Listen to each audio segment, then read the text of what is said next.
Mesdames, Messieurs, bonjour. Depuis hier, lundi 6 janvier 2020, le gouvernement béninois a repris les activités après quelques jours de repos liés aux fêtes de fin d'année. Le matinal nous informe à la matière, notifie que le comité interministériel s'est réuni pour préparer le conseil des ministres heureux.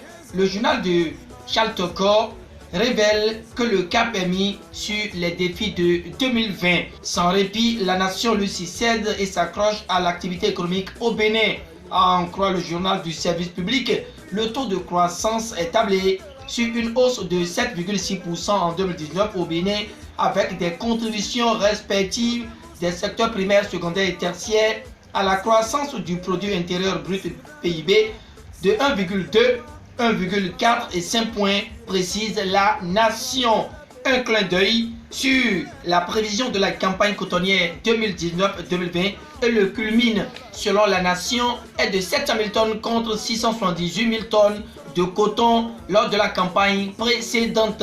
L'auteur de l'article touche également les produits vivriers, notamment les filières maïs, riz, anacarde et ananas, et expose qu'il semble suivre la même tendance grâce à la mise en place des intrants spécifiques et des semences améliorées au profit des producteurs. Résultat, les productions vivrières avaient atteint 11 269 403 tonnes pour le compte de la campagne 2017-2018 selon l'Union économique monétaire ouest-africaine et rapporté par la nation. Pour finir, la nation nous abreuve des résultats dans le secteur secondaire qui seraient également en bonne performance avec les projets asphaltage pour l'aménagement et la construction des voiries sur 200 km environ. À tout ceci s'ajoutent les croissances constatées dans le secteur tertiaire.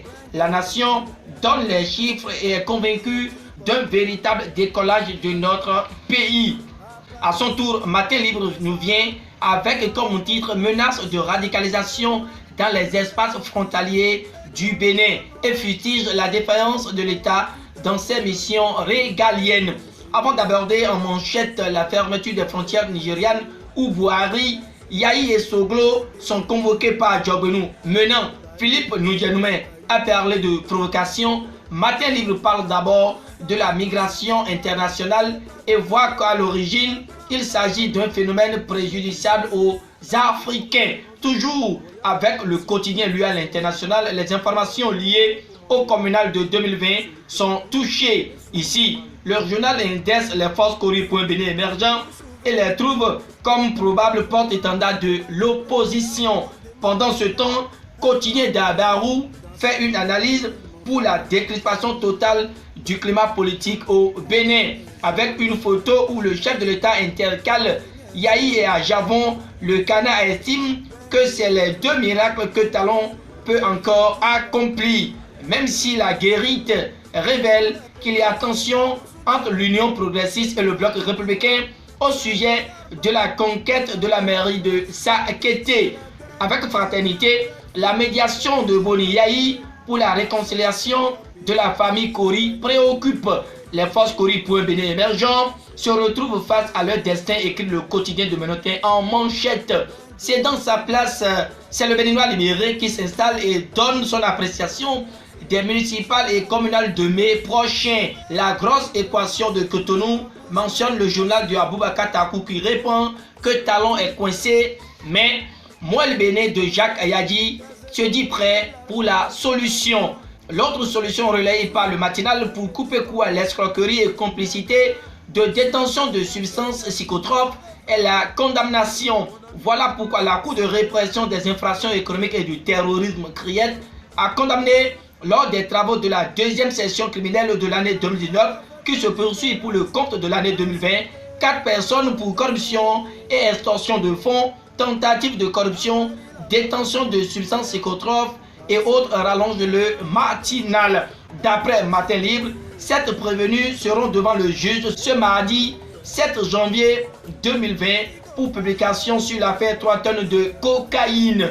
Matin Libre termine avec le bilan des cas d'accidents, de noyades et d'incendies qui ont jalonné l'année passée et rend public que 392 décès ont été enregistrés en 2019.